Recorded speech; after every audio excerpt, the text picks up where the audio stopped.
Hi, my name is Mark, and you're about to watch a message that was preached at Calvary Fellowship in Miramar, Florida. At Calvary, we exist to help people take their next step with God. And today, it is our prayer that this message does just that. What's going on, Calvary? I know you're like, who is that? Surprise! Pastor Bob's not here. So yes, Pastor Bob, and my name's Trinity Jordan, by the way, and I've spoke here before. You don't remember it, it's all right. I'm nobody of significance, but Pastor Bob has asked me to come and speak while they were gone at this event in Naples for the marriage retreat. And those of you that might know who I am and see me sitting around here, I pastored a church in Utah. We had several campuses in Utah, and then God told me to move to Miami. I don't know why, but He did. It's a great place. You guys don't seem very thrilled about South Florida. Okay, tough crowd. You better bear with me. I'm the one with the mic for the next 40 minutes. So we moved from Utah, from Salt Lake City to Miami, and I've been here for 4 years. And so this is actually my last day here in Miami. We're moving back to Salt Lake City. Maybe I'll be back. And I called Calvary my home when I wasn't speaking on the weekends at some church across the country. So you might have seen me and my family here from time to time walking around. But we weren't here on regular occasions because I was speaking somewhere else. So all that to say, I'm a terrible preacher. I'm just warning you. And I'm being serious. I'm a good teacher, terrible preaching. If you don't like the preaching, come back next week. There'll be great preaching here. But today, just bear with me, all right? It's a marriage retreat somewhere. So, the other thing is I'm a little worried about is the fact that they asked me to be here and Pastor Bob's not here. Because the problem is I get myself into trouble everywhere I go and speak. Like, I've got so many stories. I'll give you an example. I got invited to come speak at this event in Phoenix, Arizona. And it was a big conference, and they're like, Trinity, we want you to be the MC, and you're going to host this thing, and you're going to get up there and tell jokes. Well, you think they're jokes, but we want you to get up there and talk, and you're going to interview people, and you're going to run this thing. And I was like, okay, I'll do that. So I'm down in Phoenix, and like for the, all the way till lunchtime, I've been up on stage. And so at lunch, it's catered. Everyone's like occupied. I'm like, this is my moment. I got to be back in the green room here in a little bit. This is my moment to finally go to the restroom. And TMI, I get it. Just bear with me, okay? So pastoring a church in Utah at the time, and I haven't checked my text messages. I haven't checked emails. And so I'm walking down the hall, and I'm trying to remember. I'm in this giant campus of a church. And I'm like, okay, I kind of remember you go down this hallway, and if I remember in the lobby, you walk into the bathrooms. There's like a big U shape, and where the exit is for the bathrooms. So I'm like, all right, where I'm heading towards the exit. So I'm on my phone, I'm like checking text messages and emails, and I'm replying to stuff, and I walk into the restroom, and I go into my stall, and I sit down. I'm doing my thing. I'm not going to explain it. You got it. And I'm on my phone. Don't act like you're not on your phone in the restroom, too. I know. You'll be like, oh. Listen, I know church isn't the place to be honest, but we're going to be honest here today, okay? All right? So I'm in there, and I'm like on my phone, and I mean, there's nobody in there. And there's like sitting there, all of a sudden I hear like clink, clink, clink, clink. And I was like, man, that's a sound I've never heard in the restroom before. I mean, I played sports in college, and it kind of sounds like cleats on a tile.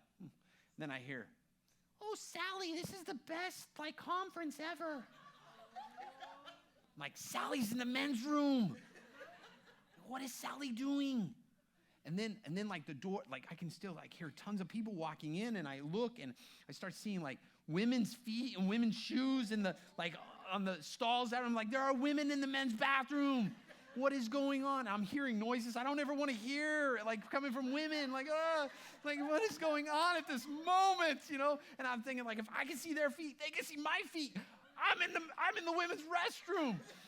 So I don't need to explain it, but eventually I end up on the toilet like this, like ninja moves to get up here. And so I'm like, okay, now here's the thing. How am I going to get out of here?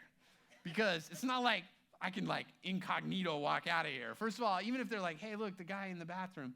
They're like, hey, look, it's the guy that's been on the stage the whole day in the bathroom. So that's the first problem. The second problem is I'm about to be on the stage again. That I can just imagine what they're going to think so I'm like, how do I get out of here? I'll call in a bomb threat. That's exactly what I'll do. I'll just evacuate the building. That's what I'll do. And I'll think, that's a felony. Okay, I can't do that. So I'm sitting there, and I'm getting text messages now, Trinity, where are you at? You're supposed to be in the green room. I'm like, oh my goodness. So I waited till got really quiet, as quiet as I possibly could. There's still people in this, and I just get out of the stall and beeline it, walk as fast as I can, head down, don't make eye contact, wash hands later, the whole thing. Just get there and get into the green room. I'm sweating. They're okay, and they're micing me up, get me ready to go up on the stage. And I look over, and there's a security guy, and he's got the earpiece, Secret Service. He's like, hey, sir, can I talk to you? And I'm like, oh my gosh. I'm about to walk on the stage. I'm like, this is it. I'm busted. Okay, they say that the truth will set you free. So I just walk right up to him. I'm like, look, I didn't know it was the women's restroom when I walked in there. I just walked in the exit. I didn't notice there was no urinals. I didn't see anything. I heard things, but I didn't see anything. I don't want to ever hear those things again. And he's like, I was just going to tell you that there was a car accident, and so people can't get in the parking lot, and so people were not getting back from lunch, those that have left, and times you might want to wait 10 minutes before you get up on stage. I'm like, well, I was making that up about the women's thing, the restroom. I was just seeing how good security was around here, see if you. So I mess up everything. So I've used the unisex bathrooms upstairs this whole time. I've been here. Okay, that story had nothing to do with anything today. I'm sorry.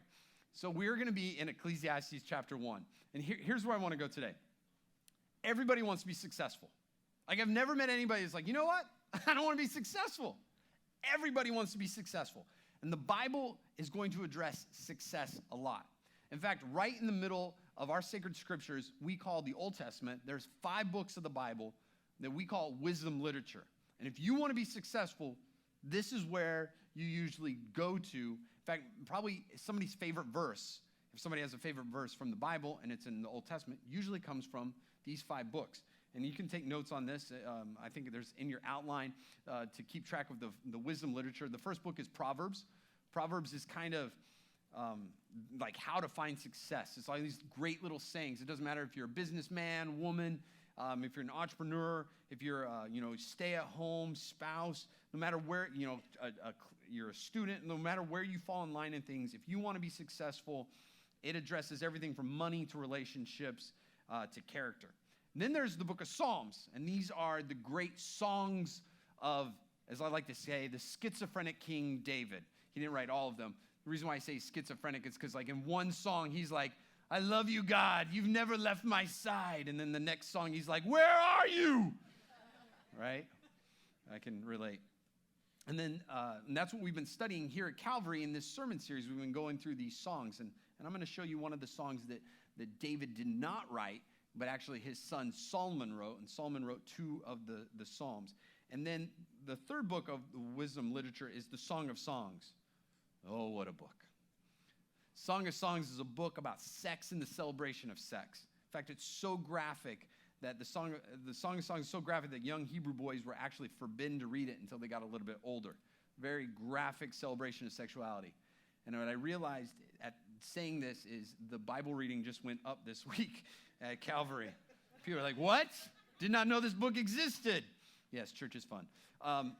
And then there's these other 2 books, Job and Ecclesiastes. Now, Job and Ecclesiastes teach the exact same lesson just from 2 different perspectives. And I'm going to assume that we don't know anything about either one of these books when I explain this. And I got to tell you Job because we're going to go into Ecclesiastes.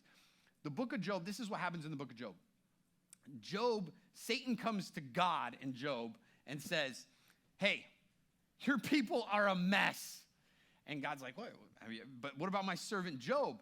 And Satan's like, look, the only reason Job is so amazing is because you've put a hedge of protection around him and you've blessed him. He's wealthy, he's powerful, he's a great guy because of that. And that's why he loves you. If he didn't have any of those things, he would curse your name.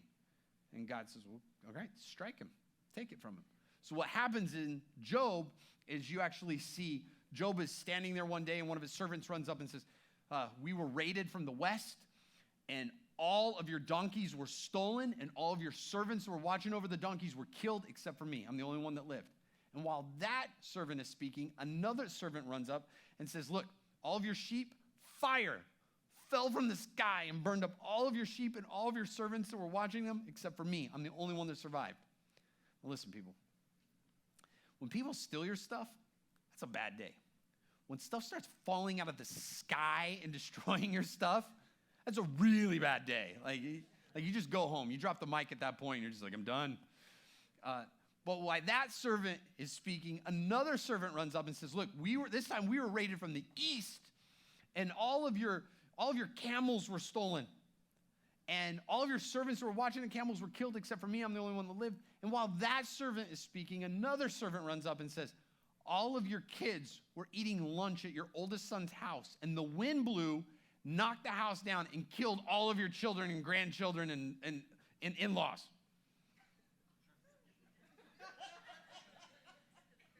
And so there's this famous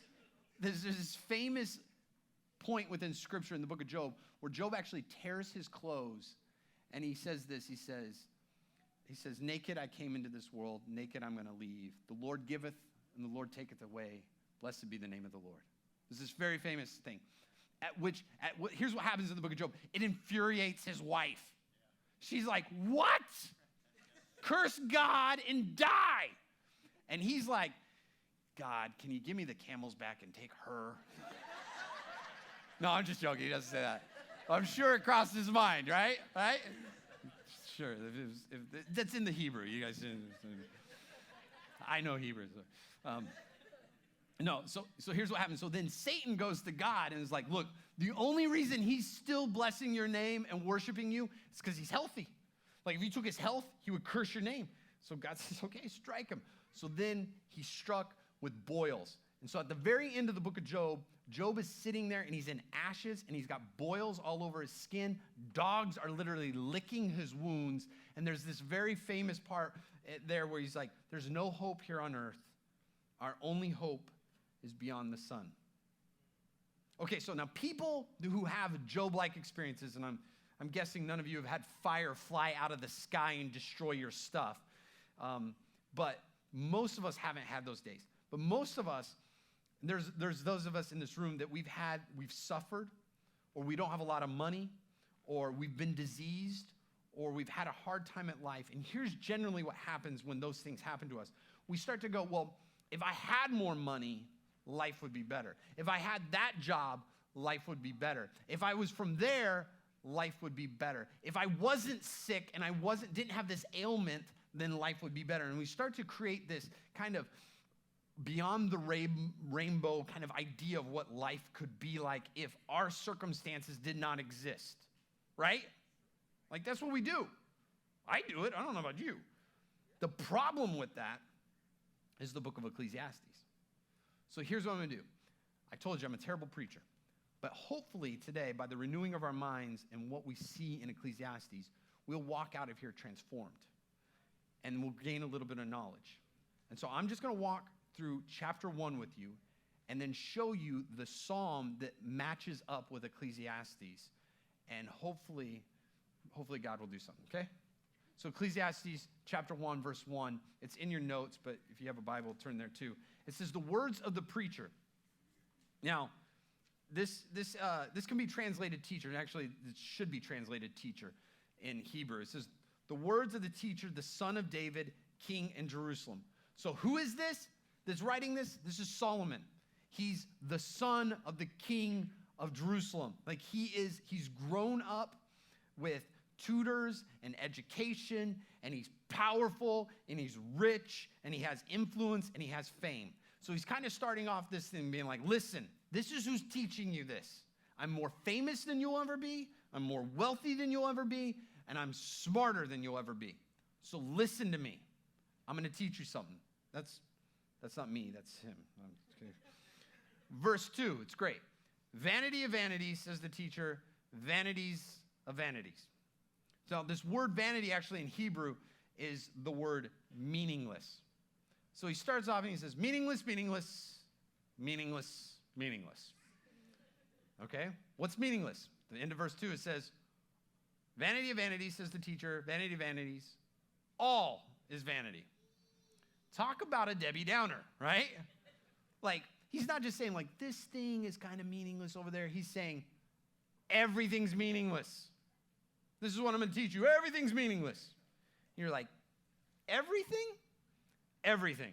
Like, okay, like Solomon. Jobs are meaningless? Meaningless.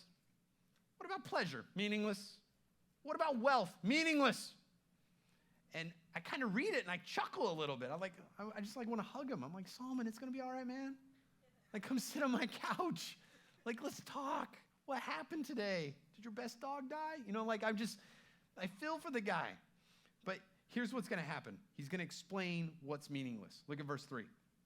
What does man gain by all the toil at which he toils under the sun? So here's what I believe he's trying to say to us when he's talking about meaningless.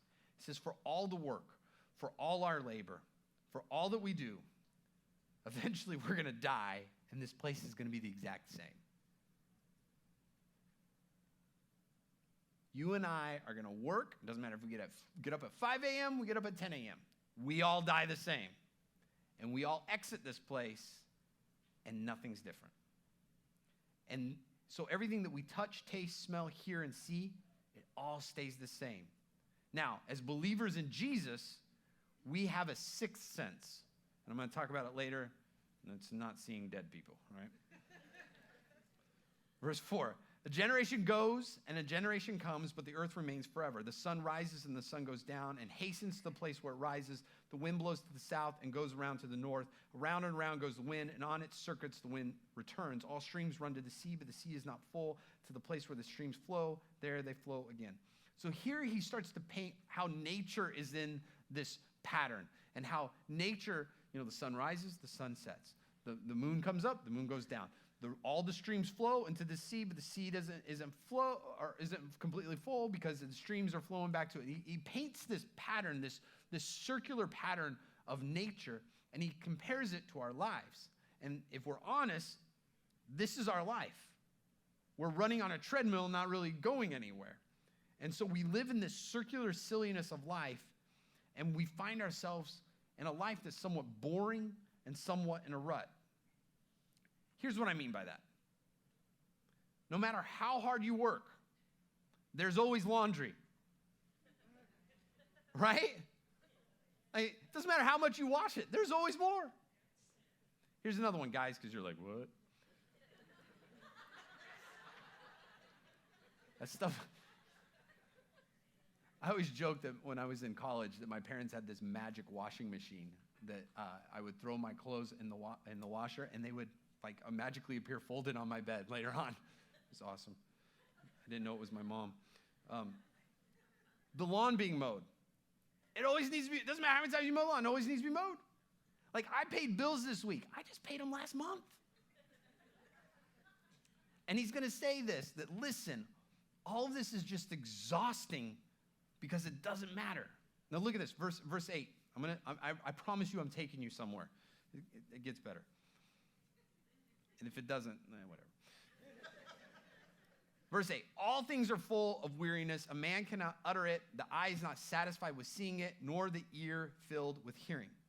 So he's talking about this non-satisfying existence we get ourselves into, this circular pattern of living. Here's the best way I can explain it. Tomorrow morning, the alarm's going to go off at 6:30. You're going to wake up, you're going to brush your teeth, you're going to take a shower, you're going to get dressed, you're going to get in your car, you're going to go to Starbucks, you're going to order your drink, then you're going to show up at your office, go get to your workstation, cubicle, classroom, shop, wherever life is. You're going to work, you're going to go to lunch, you're going to go to one of the 5 places you always pick to go to lunch, you're going to eat with the same 3 people you always eat with. You're going to come back to your workstation, classroom, cubicle, shop, wherever it is. You're going to work till like 5 or 6. You're going to get off of work. You're going to want to go to the gym. You're not going to go to the gym. You're going to need to go to the gym. You're going to think you should go to the gym, but you're not going to go to the gym. You're going to go home. You're going to eat dinner. You're going to sit down on the couch. You're going to watch the Olympics because that's what's going on right now. And everyone's going to talk about it at the water cooler tomorrow. And you're going to sit and watch the Olympics. You're going to go to bed. And on Tuesday, you're going to do the exact same thing. You're going to go to Starbucks. You're going to get the exact same drink. You're going to pick, again, lunch at one of the exact same places you did last week. This becomes our life. And if we're honest, doesn't matter what your life is, if we're honest, we live in this circular, silly pattern. And our lives start to resemble more of the movie Groundhog Day than we ever want to admit. Some of you have seen the movie. And there are people, and maybe you're one of them, that you start to pretend that life isn't like this. And so what you do is you start to medicate your life to get yourself out of this circular silliness pattern. And he's going to talk to you about that. Verse 9. What has been is what will be, and what has been done is what will be done, and there's nothing new under the sun. Is there a thing of which it is said, see, this is new, it has been already in the ages before us? So here's what he's saying. He's saying, listen, there are people that are going to pretend their lives are in this meaningless, silly, circular rut of boredom. And so what they do is they go out there and they find stuff and they go, ooh, look at this new stuff. And it's not really new. And so the best way to describe this new stuff is like trinkets, material things. And in the end, it's meaningless. So if you're honest, again, I know church isn't the place to be honest, but if you're honest, you see this play out in your own life all the time, over and over again. When you buy a new gadget or a new thing or get the new car or the new house or the new iPhone or go shopping for therapy. What is that? I mean, let's be honest. Doesn't getting something new make you feel good? Yes. Like I go buy a new pair of pants and like it's got the tags on it and I'm wearing those pants. I'm like, man, I feel good. Woo, this is what JT was talking about, bringing sexy back. Woo. Yeah, I'm just joking. I've never brought that back. But then the next week I put on those pants. They're like, they're pants. But they were good the first time I put them on. Like they felt good. And this is what happens. We get the new cell phone, the new cool one, the new iPhone 7 being announced next month. We get those things and we're like, look at this. Awesome. It makes us feel good. And I always sit there and go, like, how does something new, like new material things, it makes us feel good? And it's weird if we really start to think about it. And what Scripture's saying there, what he's saying there is like, give me a break. There's nothing new under the sun. There's always been houses. There's always been transportation. There's always been calendars. Ooh, now you get to carry it on your iPhone. Wow. Now your alarm. Now you get to speak to a virtual assistant. There's always been assistants. And so this is what he's saying is there's nothing new, and you deceive yourself in thinking that by acquiring things, somehow now you have meaning. And this is what Solomon is lamenting. So there's no change of job, no change of work, no increased income, no change of location that's going to make things better inside of you. This is what he's saying. Listen, I know there's some alpha males in this room right now, and you're like, no, listen, bro. For some reason, you sound like Arnold Schwarzenegger as well. Just in my head. And you're like, no, listen, I'm going to change the known universe. And he's going to talk to you. Look at verse 11. He says, there's no remembrance of former things, nor will there be any remembrance of later things yet to be among those who come after. So Solomon's answer is, no, you're going to die, and nobody's going to know who you are. You're going to die, and nobody's going to remember you. Like, think about this for a minute. Most of us can do this if we play this game in our heads. Think about who our grandparents are. I know who they are. Think about our great-grandparents. What about our great-great-grandparents? We can maybe, some of us, how about our great-great-great-great-grandparents? You're going to die, and eventually you're going to be forgotten. That's how this thing works. Verse 12. I, the preacher, have been king over Israel and Jerusalem, and I applied my heart to seek and to search out by wisdom all that is done under heaven. So here's what he's trying to say. He's trying to say, look, me, Solomon, remember who I am. I'm really smart. And I took all that wisdom that God gave me, because if you remember, When Solomon became king, God asked him, what do you want? Do you want wealth, power? And Solomon said, no, I want to be the smartest man there is. I want wisdom. And God said, okay, here you go. You get wisdom. And I'm going to give you wealth and power, because that was pretty honorable to ask for wisdom. And he said, I'm taking everything that God gave me, all this wisdom, all my wealth, all my power. And he's going to say, and I'm paraphrasing this because we don't have time to read all of Ecclesiastes together here today. But he's going to now, for the rest of Ecclesiastes, he's going to take all that wisdom, power, and wealth, and he's going to apply his 5 senses, taste, touch, seeing, hearing, and smell.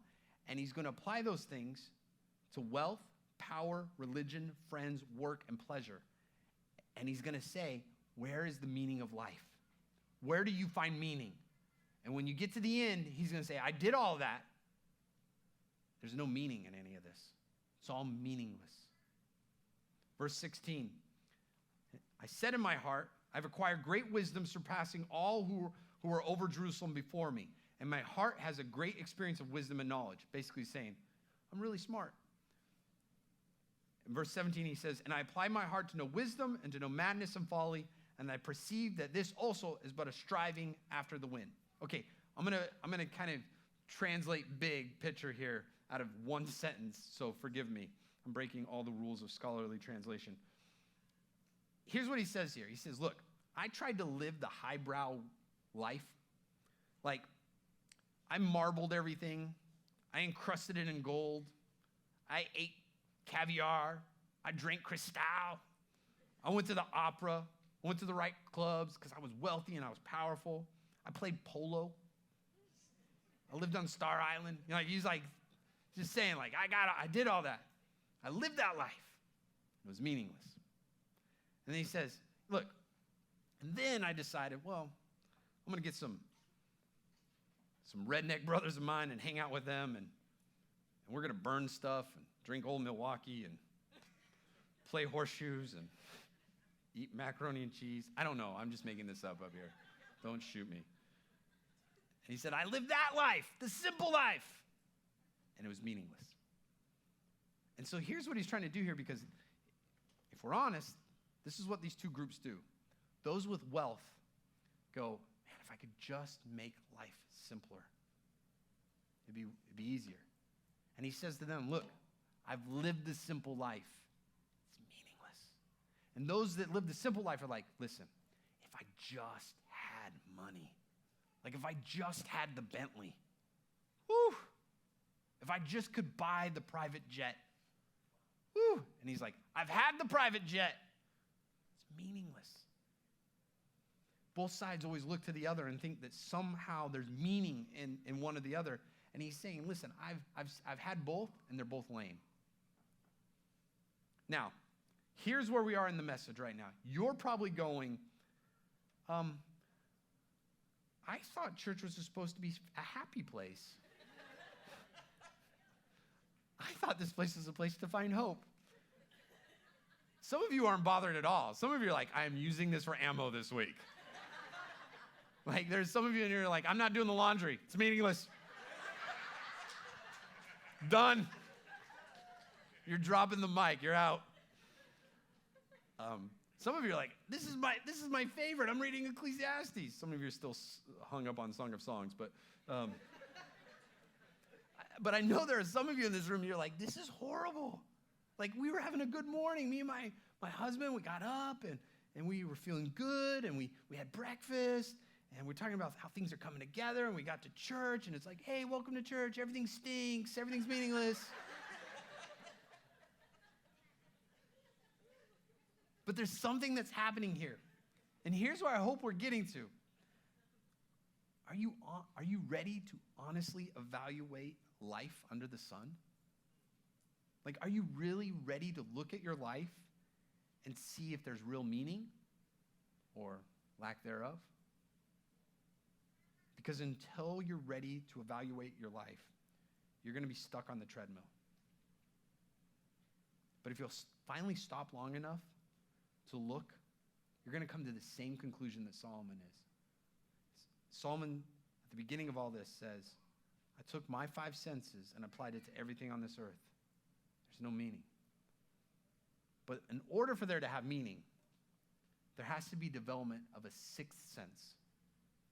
And that sixth sense for those of us that follow Jesus, it's faith. That sixth sense has the power to take us beyond the sun. Not to focus what's under the sun, but to actually see what's beyond the sun. Listen, everybody knows there's something broken in this world. Everybody knows that. And so if you're at church and you're new and you're a guest, let me tell you what we believe. We believe that what happened is that at the fall of man, sin entered this world. And sin entering this world made all of this stuff that God made good and beautiful and amazing, and made it all meaningless when sin entered. And so I know I just said the word sin, and if you're a guest, you're like, oh, here he goes. He's going to tell me where I can go, where I can't go, what I can do, what I can't do, what I can drink, what I can't drink. Let me define sin for you. Sin is building your self-worth on anything other than God.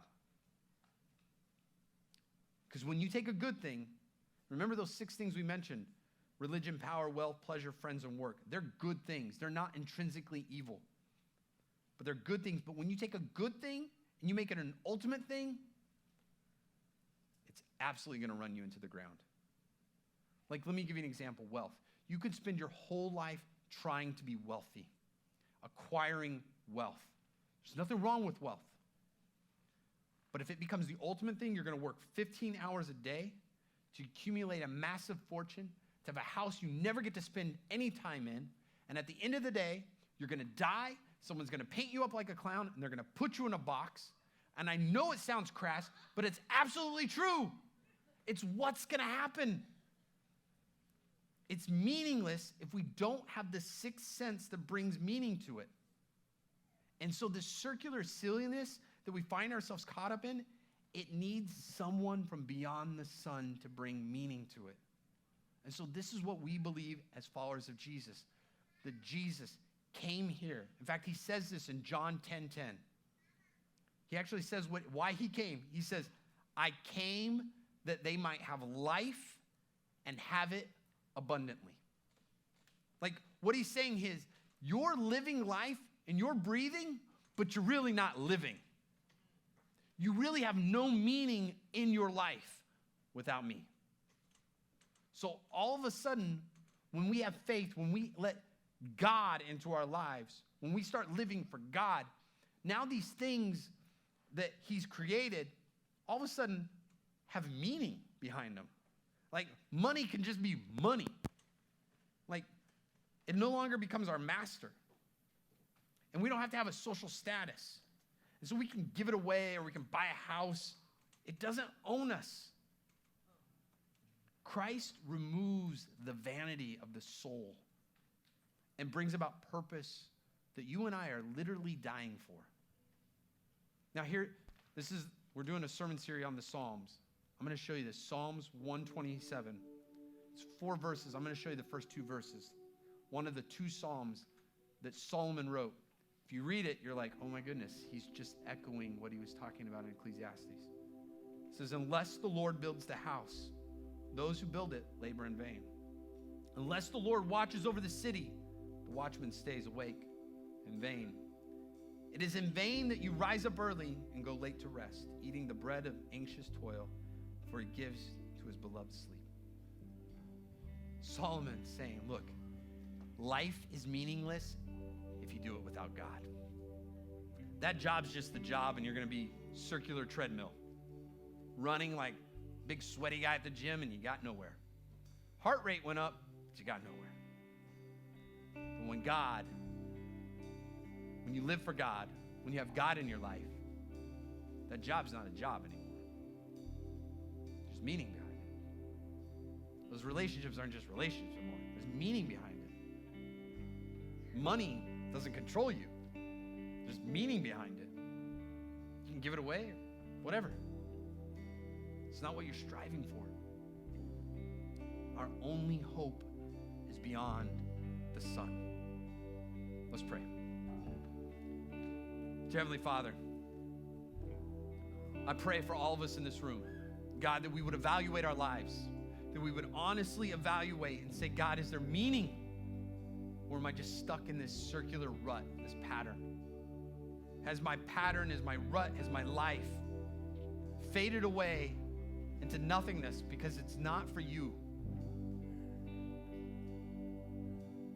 God, direct us and guide us. Bring meaning to every area of our life. And that happens when we give all that we are and live for you. With all of our heads bowed right now, I want to give you the opportunity that if you've never said yes to following God, and life has no meaning for you right now, wherever you're at, would you raise your hand? If you're going to say yes to God finally today, I see you. Amen. Amen.